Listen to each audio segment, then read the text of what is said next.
Narito mga kaswerte ang ating paya at sumada para sa petsada July 14, araw po ito ng Lunes. Ang ating paya at sumada ay via STL at Lotto na pwedeng tayaan all nations. So kayo na ang bahala mga kaswerteng pumili ng pares na numero na gusto nyong tayaan sa STL or Lotto. Ano?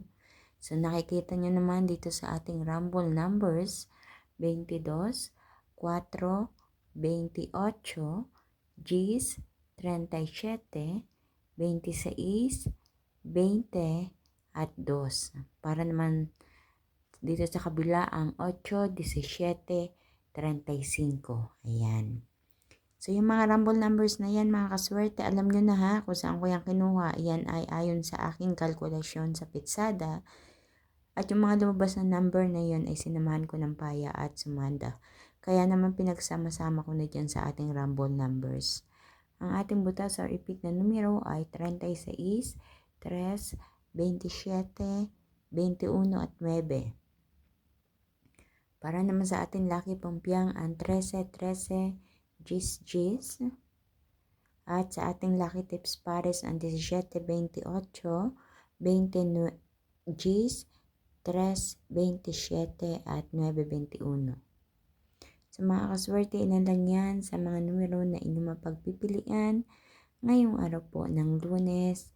Kaya naman, ang masasabi ko lang is good luck po sa inyong lahat. Naway mapili nyo, makuha nyo ang tamang pares na numero na lalabas at tatama diyan sa inyong lugar. Maraming salamat mga kaswerte sa inyong walang sawang panonood, pagsubaybay. Yung iba nagme-message pa talaga. Thank you so much. Ganon din sa inyong pag-like at pag-share nitong aking mga video na ito na ipinopost everyday. So patuloy lang po nating i-share ito. Paki-share po mga kaswerte ng video ito para mapanood ng iba nating mga kaswerteng mahilig tumaya sa Estel at Lotto.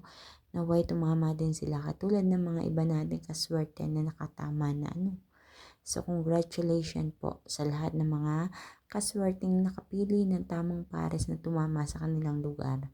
Ayan, so alam niyo na kung sino kayo.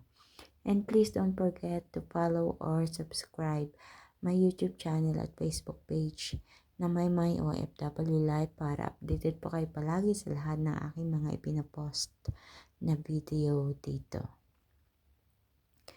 Once again, thank you so much. Maraming salamat mga kaswerte. Kita-kits po tayo. Hanggang sa susunod nating paya at sumada. Good luck to everyone. Mag-iingat po ang lahat. God bless to all.